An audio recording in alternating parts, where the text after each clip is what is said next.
Good morning everyone. Here we are discussing about 17th group.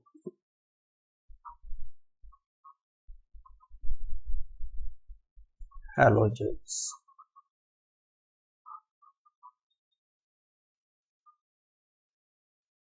Last class we have seen that some of the general physical properties of these halogens. Now we will see chemical properties.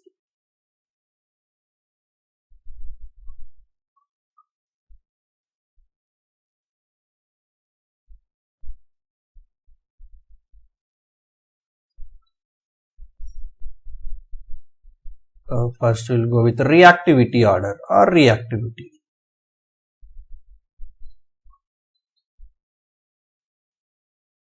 Reactivity of halogens. The reactivity order is like this. Among all, fluorine is more reactive in nature than chlorine, then bromine, and then after iodine. Because a small bond dissociation, very less bond dissociation energy, you can break the molecule very easily. So highly reactive in nature, and most of the reactions with the fluorine exothermic in nature also. So highly reactive in nature compared to other halogens. So this is a reactivity order you should keep in mind, very important. Next, oxidizing behavior or oxidizing nature.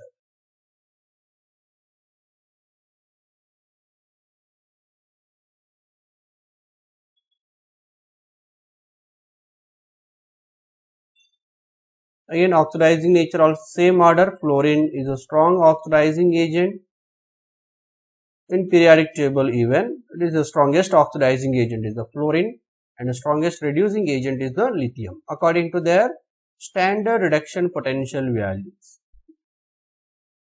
This reducing behavior or oxidizing behavior can be explained based on their standard reduction potential values, that is SRP data, standard reduction potentials.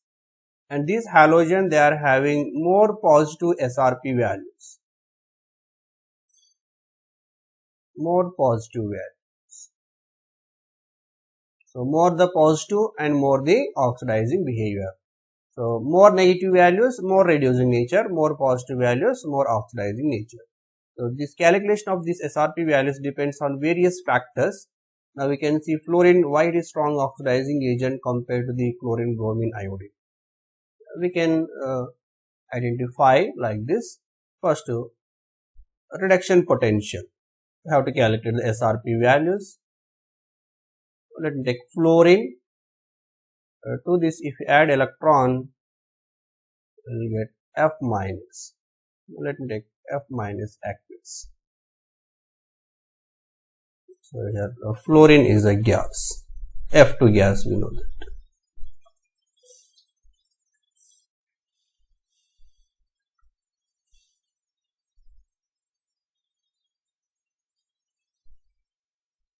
And here the energy released, let us assume delta H, enthalpy change. And this enthalpy change we can calculate by using the Born-Haber cycle and S law. First, you will convert this fluorine gas into the fluorine atom. That is a gaseous atom. And in this case, the energy release, energy required is called sublimation, dissociation energy. So we have to break the fluorine molecule into fluorine atom. That is called dissociation energy or bond dissociation energy simply. Next, that fluorine gaseous atom we have to convert into the fluorine gaseous ion. Means in this case we have to add electron. The energy released here is called electron gain enthalpy, Eg. This is a negative value. Again this fluorine minus, if we add to the water, then hydration can take place. Hydration is exothermic reaction. Here energy releases. That energy is called hydration enthalpy. Now overall this delta H naught value depends on is equal to, that is according to S law, the enthalpy change in this particular equation should be equal to the enthalpy change in this direction. Whether the reaction takes place in a single step or multi-step doesn't matter. Enthalpy change is same only. So enthalpy change is equals to, first one, the enthalpy change involved here, dissociation enthalpy, and enthalpy change involved here, and Eg, and enthalpy change involved here, that is the hydration energy. This is for fluorine. If you take in place of fluorine, chlorine also, again you will get the same. This is the dissociation, electron gain enthalpy and hydration energies. Okay, na? So the enthalpy change is the same whether the reaction takes place in this direction or in this. You can calculate in this particular equation enthalpy change is this much. So hydration enthalpy. Whether it is a fluorine or chlorine doesn't matter, everywhere you will get dissociation energy, electron gain enthalpy and hydration energy. Now we know that for a spontaneous reaction, delta G naught is equals to delta H naught minus T delta S. Here delta H naught, delta G naught for a spontaneous reaction, it should be the negative value. When you will get more negative, here the delta H naught value is negative, the resultant value is more negative in nature. So it depends on delta H naught. If delta H naught is more negative, resultant is more negative and more spontaneous in reaction. So the reaction moves forward direction here. Now you check here, delta dissociation energy means bond dissociation energy is positive value, endothermic. Electron gain enthalpy for halogen is the negative values, and hydration enthalpy also negative value. And overall, if electron gain enthalpy, hydration enthalpy, if these two are the dominating factors over this dissociation energy, then delta H naught we will get negative value. Then overall the reaction is negative. If delta G naught is negative, then E cell value, we know that delta G naught is equals to minus N of E naught. This is one formula. From this we can calculate the electrode potential values. So then E naught is equals to minus delta G naught by NF. So delta G naught is negative. So negative we will get in this delta G value. If you substitute here, we will get E naught values, resultant is positive value. So if more negative delta, more positive value. So if standard reduction potential values are more positive, then we can say that it is strong oxidizing behavior.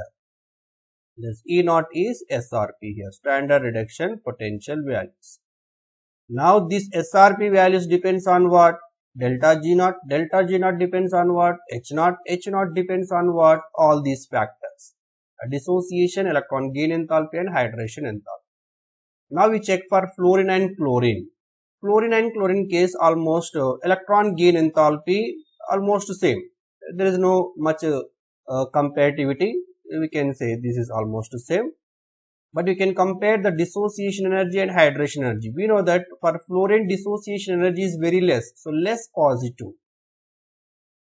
Very less positive for fluorine dissociation energy. Chlorine more bond dissociation energy. Just now we have discussed. And the hydration enthalpy, and for fluorine this is more negative, less positive. For chlorine this is more positive and less negative. Hydration enthalpy is less for chlorine, but fluorine is high hydration enthalpy. So overall for fluorine case, delta H value will get more negative than chlorine. So if delta H value is more negative for fluorine, means the resultant E naught value will get more positive for fluorine. So fluorine is having more positive values, more positive standard reduction potential. That is why it is a strong oxidizing nature. So here mainly two factors influences the oxidizing behavior of fluorine, that is less dissociation enthalpy of fluorine and more hydration enthalpy of fluorine. These two are the factors which influence the more oxidizing behavior of fluorine compared to chlorine, bromine and iodine. Why? Because electron gain enthalpy, it is not a significant factor. It will not affect significantly. Why? Because electron gain enthalpy, fluorine, chlorine almost the same. It is very closer values. So we can compare effectively with dissociation energy and hydration enthalpy. So we can make one point here. The more oxidizing behavior. Already we wrote that oxidizing behavior. Fluorine is a strong oxidizing agent. Why it is? The more oxidizing nature of fluorine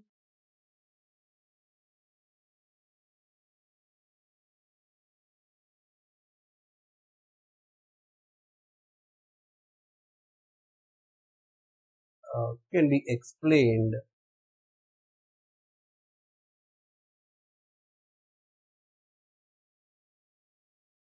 according to their,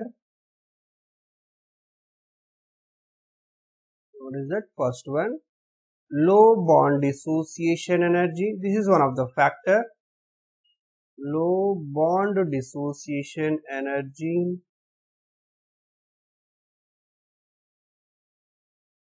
and high hydration enthalpy, and these are the two factors that are the responsible for high oxidizing nature of fluorine. High hydration enthalpy.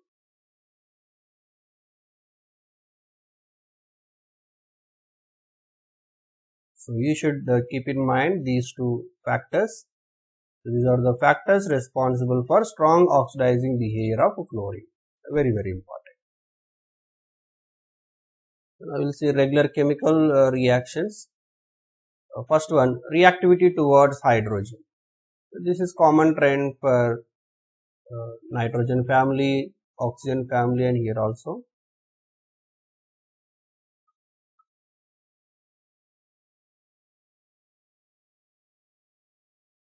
Reactivity towards hydrogen.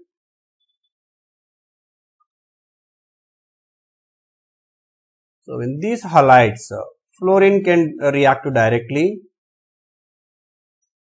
with a hydrogen. Why? Because it is more reactive in nature. That is why the reaction generally can take place in dark condition. With the high reactivity exothermic nature, it can form hydrides, and chlorine also can react directly. It will form hydrogen chloride. For bromine, a little reactivity decreases. So that is why we have to use some temperature, high temperature conditions, so it can form hydrogen bromide. For iodine case, so apart from the temperature, you have to use some catalyst. Why? Because least reactive in nature, and to form this HI as a catalyst and temperature. This indicates that the reactivity order. Fluorine dark condition, chlorine nothing is required, bromine some temperature, but iodine both supporting factors, catalyst and high temperatures. They can form this hydrogen iodide, hydrogen fluoride, chloride, bromide, iodide according to their reactivity order. Anyhow, they can form hydrides like that. Now we will see the nature of the bond. Nature of HF. Let me take hydrogen fluoride and hydrogen iodide. We will discuss the nature of bonding, because it can give answer for so many questions. Bonding nature. If you see hydrogen fluoride, the bond, fluorine is more electronegative in nature than iodine. So electronegativity difference is more between hydrogen fluorine. Hence this bond is very stronger bond. Strong bond and more polar also. Strong and more polar. Compared to HI bond, the electronegativity difference is very less. So this bond is weak. Weak in the sense compared to HF, right? And also less polar. Even though it is a polar, but compared to HF, less polar in nature. Again, if the strong bond means the bond length is very less in case of HF, but bond length is more in case of HI. And the remaining parameter, thermal stability, from HF to HI, thermal stability decreases. Why? Because we can break this bond very easily, HI bond. And also if we break this bond very easily, we can give hydrogen very easily. Means what? Top to bottom acidic strength increases, and also HI it can form I minus very easily. That means I minus is a strong reducing agent. Top to bottom reducing nature increases. So like this we can give the answer for so many questions based on the bonding nature. And that will take up one by one. Sir, Some orders. First, bond length or bond strength, thermal stability, one by one.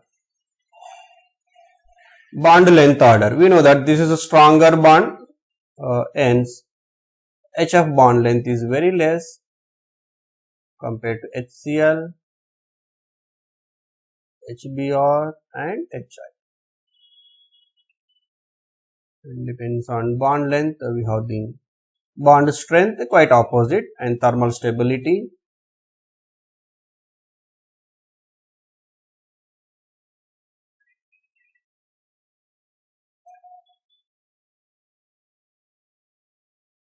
It is quite opposite. HF is more stable than HCl,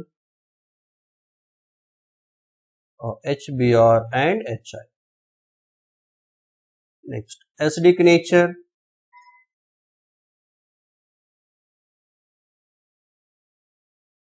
It is similar to the bond length here.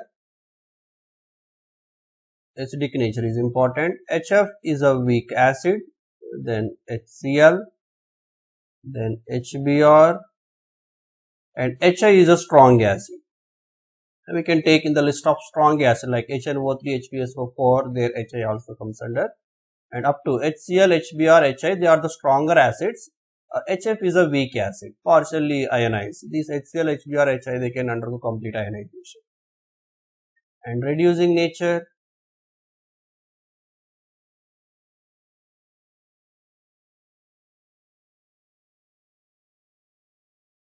Always reducing nature, acidic nature, they are in the same order. HF is having less than HCl, HBr and HI. This is the order. And you can take either thermal stability and this is bond energy, both are same only. Bond strength or bond energy, thermal stability comes under the same. Next, polarity, one extra point here. Sir, polarization enthalpy and thermal stability and okate kada sir.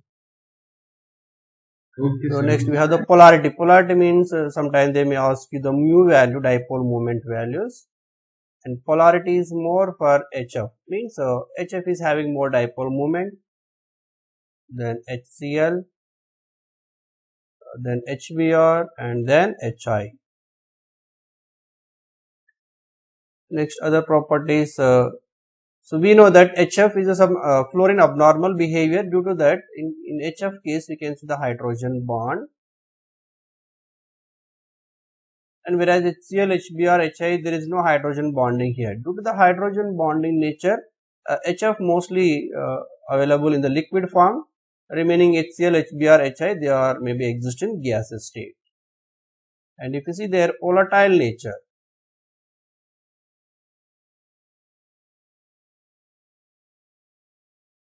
nothing but volatile nature. HCl is having more volatile. This is a gas. HBr and next HI, and then after HF. This is exception. Why? Because due to the strong hydrogen bond, less volatile in nature, and these are gases. So gas is more volatile in nature and liquid. HF is the liquid. Next, boiling point. This is also very important. Generally, boiling point top to bottom should be increased. Again, exception. HF is a liquid, the remaining are the gases. That is why due to the hydrogen bonding in hydrogen fluoride, it has a more boiling point. So, boiling point order. HF is having more than HI, HBr and HCl. And this is the order. Melting point little different. Melting point very rarely they'll ask you, but boiling point is very important. Melting point depends on the structure. and here HI a little more melting point than the HF. Then HBr and HCl.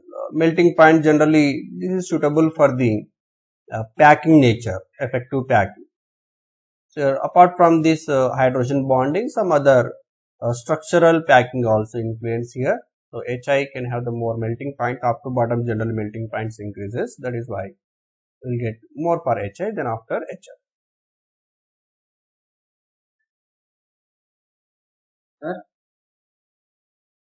So these are the few trends with respect to the hydrides of halogen you should keep in mind.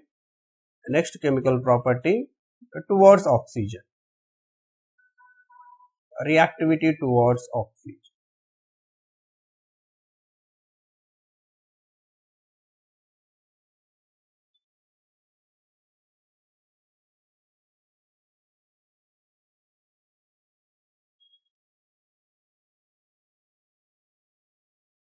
And here fluorine can form only two types of they can react with oxygen, forms two types of fluorides.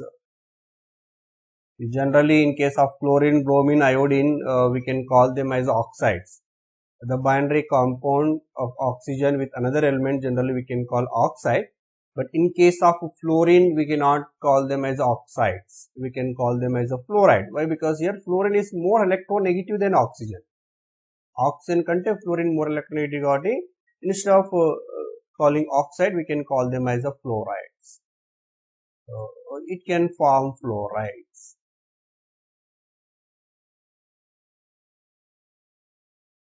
Two types of fluorides here.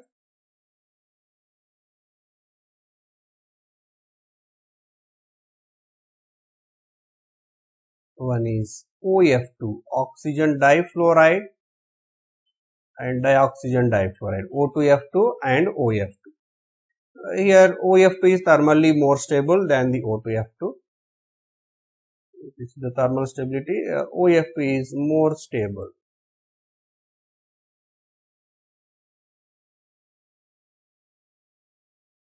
Than O2F.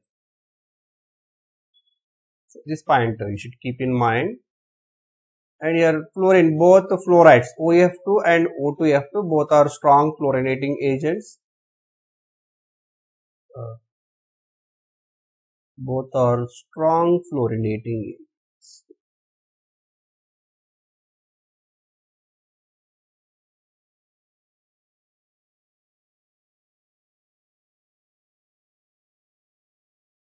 They can react with plutonium. They will convert plutonium into the plutonium hexafluoride. You can see few reactions. Dioxygen difluoride, if we treat with xenon tetrafluoride, it will give fluorine to the xenon tetrafluoride. It will form xenon hexafluoride. It is a fluorinating agent. Similarly, O2F2, if we treat with plutonium, it will form plutonium hexafluoride.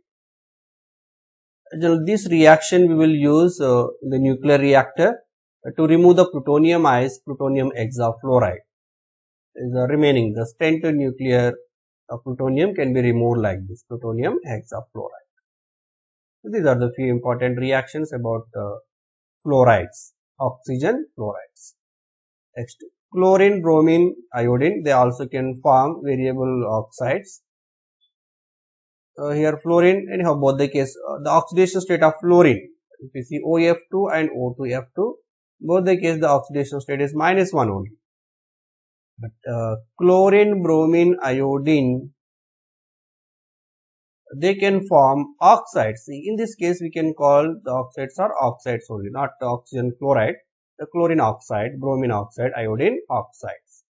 And they can form oxides with variable oxidation state with +1, +3, +5 in +7 oxidation state. So different types of oxides can be formed.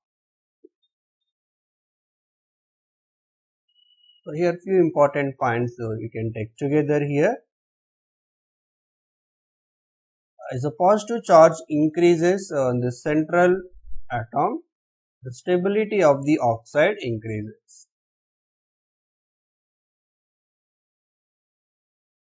As the positive charge on halide increases and its stability increases.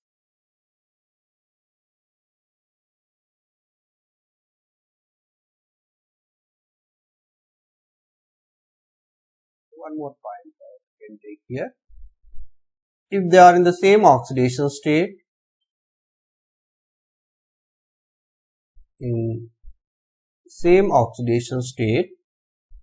the stability of various oxides of halogens, the stability order is like this. Always iodine oxides are more stable than chlorine oxides, then bromine oxides. So if the central atom is carrying the same oxidation state, the stability order is like this. And if the same element, if it is having the different oxidation state, then higher oxidation states are more stable than the lower oxidation states. We can take one example here. Let me take Cl2O7. This is more stable if you compare with some monoxide, something Cl2O. Let me take here. Here chlorine plus 7 oxidation state. Here chlorine plus 1 oxidation state. So plus 7 oxidation state is more stable. Similarly, for second statement, we take iodine oxide and chlorine oxide and bromine oxide. The oxidation state of the central atom is the same, but in this case, which is more stable? Generally, iodine oxides are more stable than the chlorine oxide than bromine oxides. So this point you should keep in mind. Then we'll see some of the chlorine oxides here. Chlorine can form oxides of Cl2O,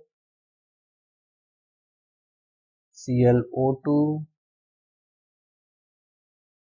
Cl2O6 and Cl2O7. So among all, ClO2, it is a paramagnetic substance. Why? Because chlorine 17 electrons. It is a paramagnetic and it can be used as oxidizing agent.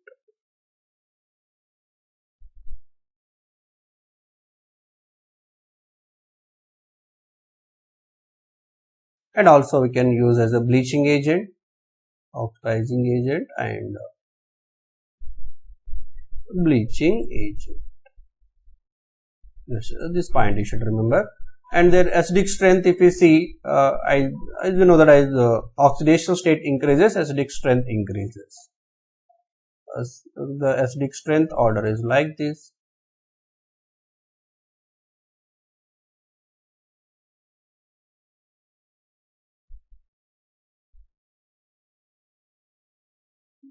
And this is the acidic nature.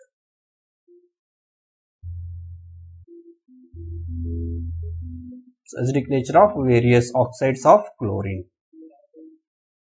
These points you should keep in mind about chlorine. Next, bromine. Bromine also can form various oxides like Br2O, BrO2, BrO3.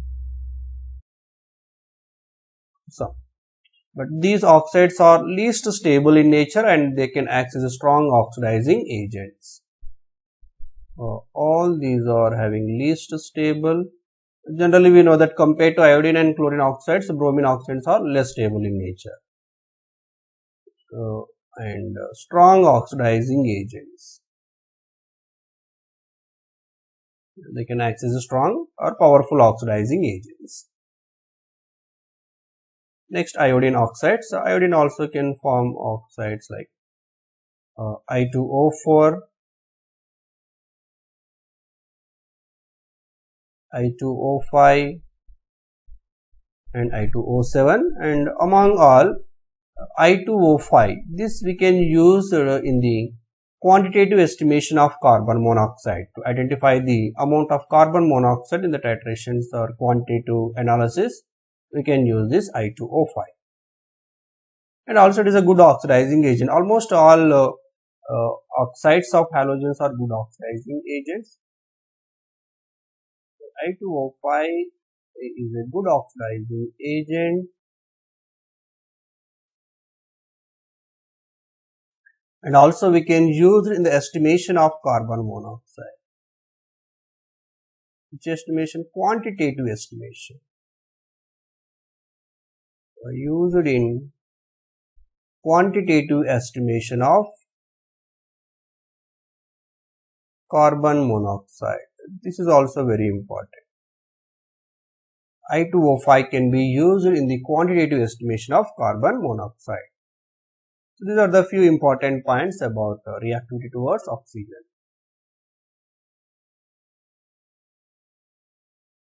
So next we will see reactivity towards metals.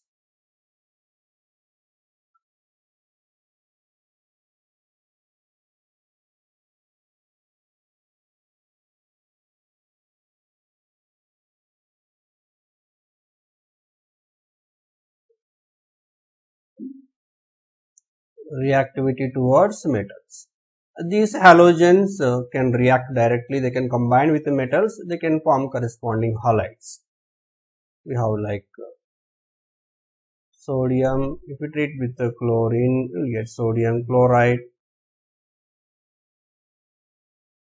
If we take chlorine or bromine or iodine, we will get corresponding. If we take bromine, we get sodium bromide, and iodine, sodium iodide, like this.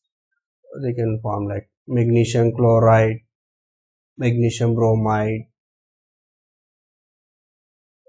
It can form various metal halides. Let us take lead chloride, tin chloride, antimony chloride, silver fluoride.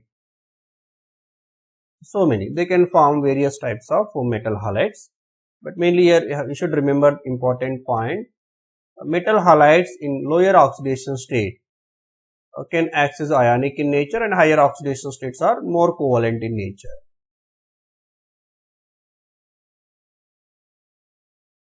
Halides in lower oxidation state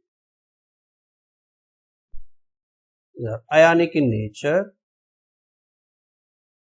in oxidation state of central metal atom.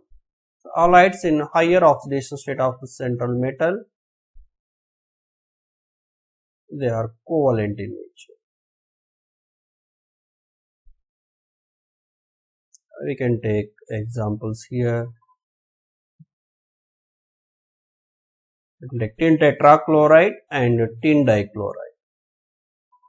This is more covalent in nature. Tin tetrachloride or tin dichloride is ionic in nature. Means comparatively, this is more ionic, this is less ionic, or this is more covalent and this is less covalent. Like that we can compare. Similarly, you can take lead chloride, lead tetrachloride. This is the more covalent in nature. Then lead dichloride, PbCl2. This is more ionic in nature or less covalent in nature. Sir, Simply the comparativity study. Here instead of halides, we can take metal halides. Metal halides in lower oxidation state and metal halides in higher oxidation state. Next, reactivity towards other halides.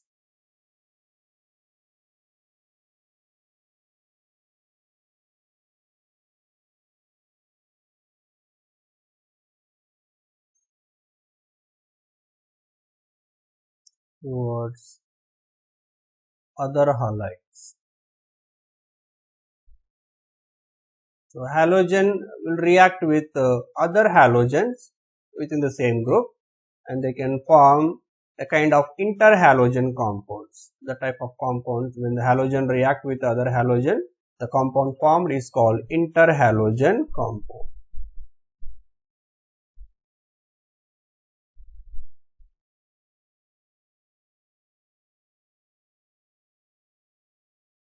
and they can form interhalogen compounds of the type like this, XX dash type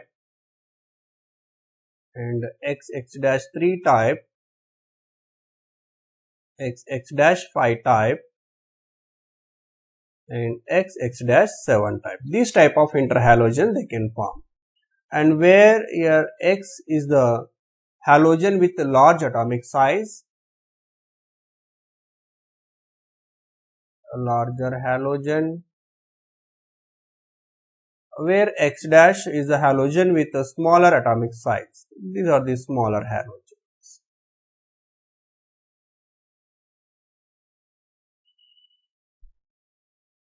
Okay, X is a larger halogen and X dash is a smaller halogen. So they can form. We can take few examples here. XX dash type. Let me take chlorine is the X here and fluorine is the X dash, or iodine, chlorine. These are next XX dash 3. You can take chlorine and X dash should be the fluorine, ClF3 and ICl3. Similarly, X dash 5. Here we can take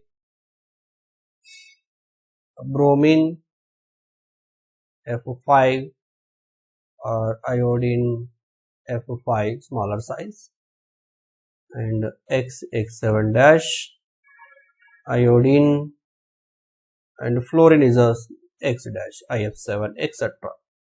So about these interhalogen compounds we will discuss in detail later. Just we have a small look here. They can form the interhalogens like this, and their preparation properties we can discuss later.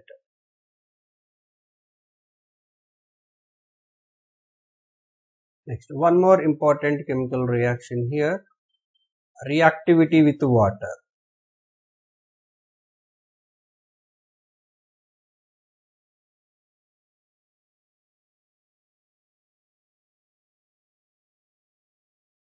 Simply we can say solubility or simply solubility reactions. Solubility in water.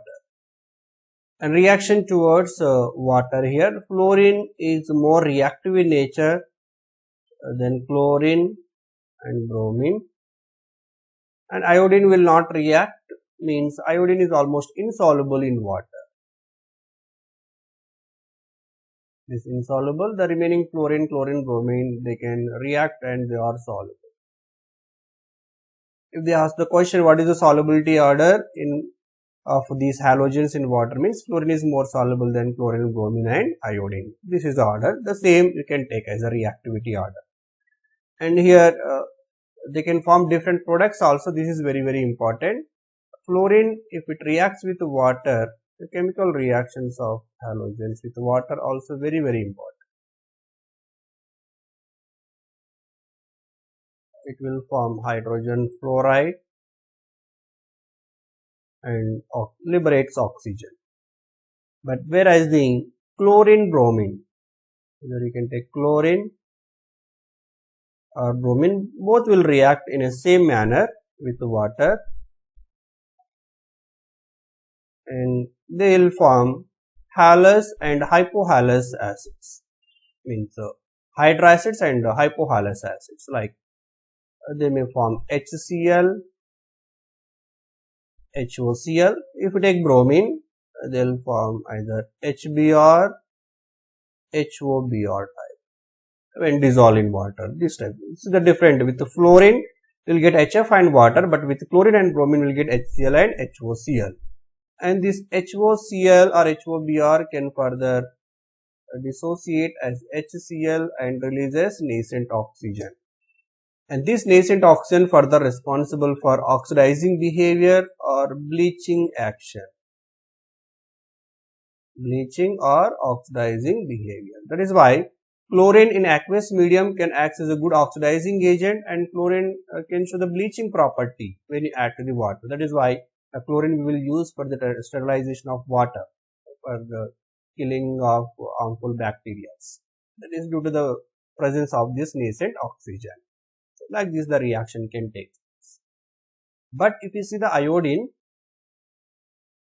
with water,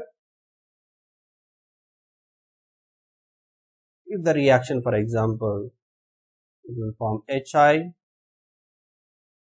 just like previous, releases oxygen of water. But see, and this reaction, in this case, delta G value is positive. So, but first, these three cases, delta G is negative. Delta G negative means it is a spontaneous reaction, but here Gibbs free energy change is positive. So, it is a non-spontaneous reaction, means the reaction goes only backward direction, not forward direction. That is why iodine is insoluble in water. So, this type of reaction is possible. So, here I minus. So, iodide can convert.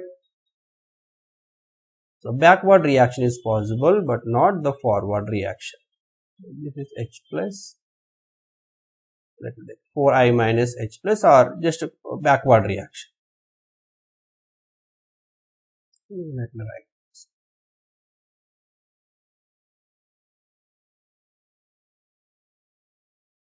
This will take 4H plus 4I minus plus O2. Then it can give the iodine and water. So here I minus is a strong reducing agent. It will reduce like this. The reaction can go backward direction. So in this case, delta G is negative. So this reaction is spontaneous, but this is non-spontaneous. That is why iodine will not be soluble in water. Anyhow, these reactions are very, very important. Fluorine and chlorine, what are the products we will get it? The reactivity is quite different with the fluorine and chlorine bromine. Next, reactivity with sodium hydroxide. This is also very, very important reaction. With halogens,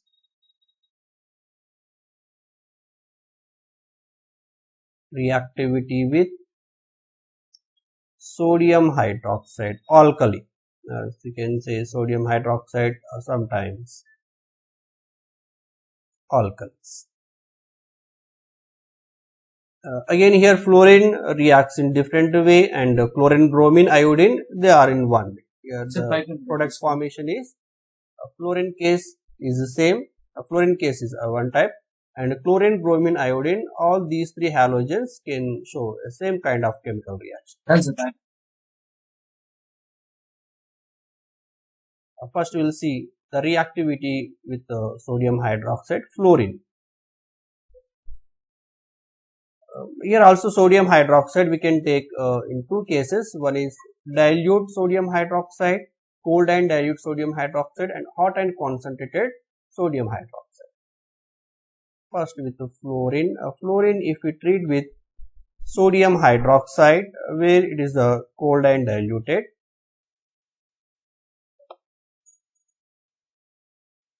Let me take the balanced equation itself. 2 fluorine will react with 2 NaOH. The condition is very important. This is cold and diluted sodium hydroxide. Then we will get the products. It will form sodium fluoride, water, oxygen difluoride. The same fluorine, if we treat with NaOH, but here hot and concentrated.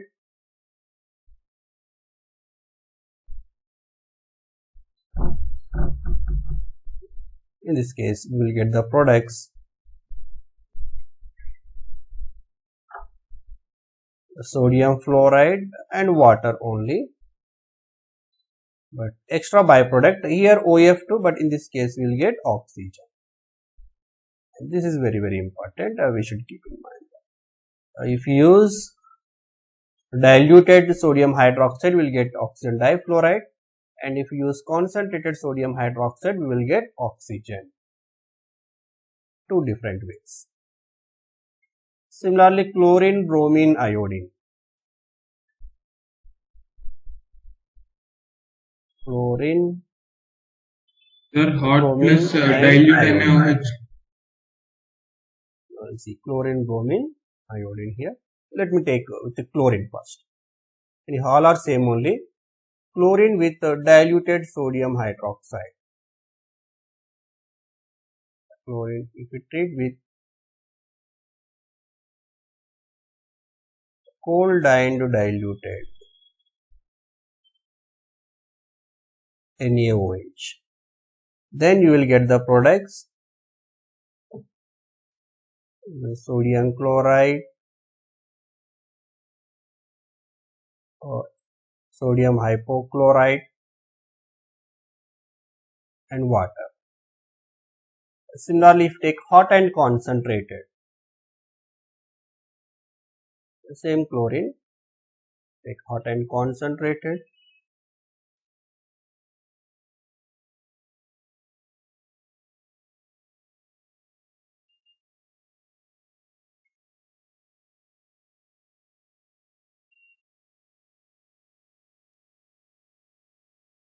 you have to take 3 moles of chlorine,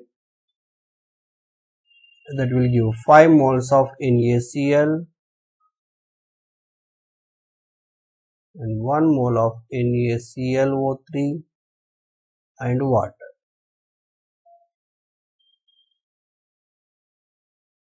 And this is hot and concentrated NaOH.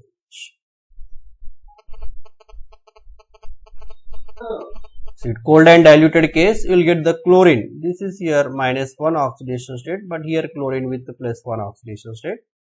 In this case, chlorine -1 oxidation state, chlorine +5 oxidation state. Here chlorine 0 oxidation state. See, both the case chlorine is changing its oxidation state 0 to -1 +1, here 0 to -1 +1. Both reactions are disproportionation reaction. These are example for disproportionation. Very, very important.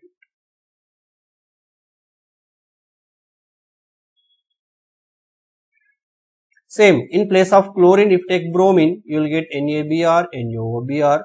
If you take iodine, you will get NaI, NaOI. Similarly, hot and concentrated. In place of chlorine, if you take bromine or iodine, you will get NaBr, NaBrO3 or NaIO3. Same type of reactions with the chlorine, bromine, iodine. So, no need to take again for bromine, iodine. Just in place of chlorine, you write bromine, iodine. You will get it. So, this reaction is very, very, very, very important. So, they may ask you each and every part what is the number of moles of chlorine reacted, or what is the oxidation state of the products, and what is the hybridization of the product, every point, and what is the type of reaction, like this. Very, very important reactions. Questions already came so many times related to this. So, disproportionation reaction of chlorine. So, these are the few chemical reactions of halogens together.